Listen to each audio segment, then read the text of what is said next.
بسم اللہ الرحمن الرحیم۔ السلام علیکم دوستو۔ ایک مرتبہ حضرت عثمان غنی رضی اللہ تعالیٰ عنہ نے حضور سرور کائنات صلی اللہ علیہ وسلم کو دعوت پر مدعو کیا۔ حضور سرکار دو عالم صلی اللہ علیہ وسلم جب حضرت عثمان غنی رضی اللہ تعالیٰ عنہ کے گھر تشریف لے جا رہے تھے تو حضرت عثمان غنی رضی اللہ تعالیٰ عنہ آپ صلی اللہ علیہ وسلم کے پیچھے پیچھے چلتے ہوئے آپ صلی اللہ علیہ وسلم کے قدم مبارک کو گننا شروع ہو گئے اور عرض کیا، یا رسول اللہ، میرے ماں باپ آپ پر قربان ہو جائیں۔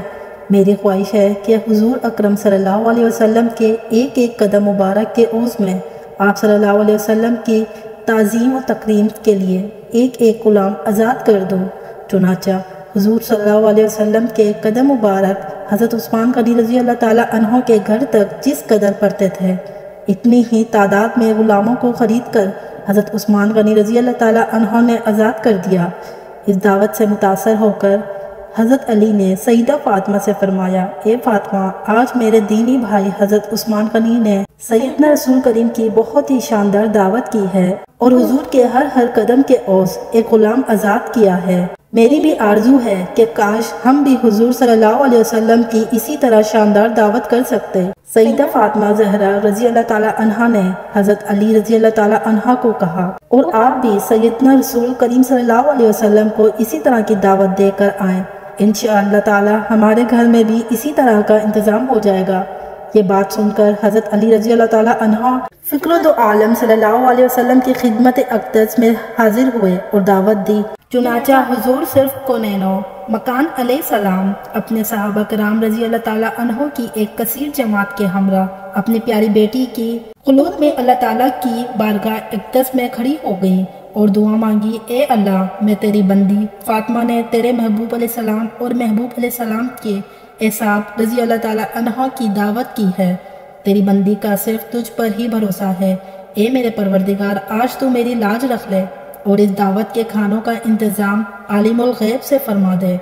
سیدہ فاطمہ زہرا رضی اللہ تعالیٰ عنہ نے یہ دعا مانگنے کے بعد ہانڈیوں کو چولہوں پر چڑھا دیا۔ پروردگار دو عالم کے فضل و کرم کی بدولت تمام ہانڈیاں لذیذ قسم کے کھانوں سے بھر گئیں۔ سیدہ فاطمہ زہرا رضی اللہ تعالیٰ عنہ نے ان ہانڈیوں میں سے کھانا نکالنا شروع کیا اور حضور سرکار دو عالم صلی اللہ علیہ وسلم اپنے صحابہ کرام رضی اللہ تعالیٰ عنہ کے ساتھ بیٹھ کر کھانا کھایا۔ کھانا کھانے سے فارغ ہو گئے مگر قدرت اعلیٰ سے ہانڈی میں موجود کھانا ذرا سا بھی کم نہ ہوا۔ صحابہ کرام رضی اللہ تعالیٰ عنہ ان کھانوں کو دیکھ کر ان کی لذت اور خوشبو سے بہت حیرت زدہ دیکھ کر فرمایا کہ کیا تم لوگ جانتے ہو یہ کھانا کہاں سے آیا ہے؟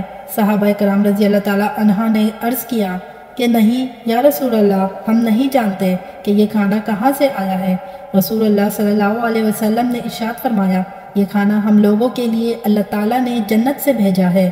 سبحان اللہ۔ اسی اسنا میں سیدہ فاطمہ زہرا رضی اللہ تعالیٰ عنہ گوشہ تنہائی میں جا کر بارگاہ الہی میں سجدہ ریز ہو گئیں اور یہ دعا مانگی، اے اللہ، حضرت عثمان غنی رضی اللہ تعالیٰ عنہ نے تیرے محبوب علیہ السلام کے ایک ایک قدم مبارک کے بدلے میں ایک ایک غلام آزاد کیا ہے، مگر تیری بندی فاطمہ رضی اللہ تعالیٰ عنہ اس قدر استطاعت نہیں رکھتی، اس لیے پروردگار دو عالم، جہاں تو نے میری خاطر جنت سے کھانا بھیج کر میری لاج رکھ لی، وہاں تو میری خاطر اپنے محبوب کے ان قدموں کے برابر جتنے قدم مبارک چل کر میرے گھر تشریف لائے، اپنے محبوب علیہ السلام کی امت کے گناہگار بندوں کو دوزخ سے رہائی عطا فرما۔ سیدہ فاطمہ زہرا رضی اللہ تعالیٰ عنہ جیسے ہی اس دعاؤں سے فارغ ہوئی تو اسی وقت حضرت جبرائیل امین علیہ السلام حضور سرکار کائنات صلی اللہ علیہ وسلم کی خدمت اقدس میں بشارت لے کر حاضر ہوئے، یا رسول اللہ صلی اللہ علیہ وسلم، فاطمہ زہرا رضی اللہ تعالیٰ عنہ کی دعائیں اللہ تعالیٰ نے قبول فرما لی اور اللہ تعالیٰ نے ارشاد فرمایا ہے کہ آپ صلی اللہ علیہ وسلم کے ہر قدم کے عوض ایک ایک ہزار گناہگار امتیوں کو دوزخ سے خلاصی عطا کر دی گئی۔ اے میری اسلامی بہنوں، اہل واقعات سے ہمیں بہت کچھ سیکھنے کو ملتا ہے۔ ہمیں اپنے مسلمان بھائیوں اور بہنوں کے لیے زیادہ سے زیادہ دعا کرنی چاہیے کہ مسلمان کی دعا اس کے غیر موجودگی میں بہت جلدی قبول ہوتی ہے۔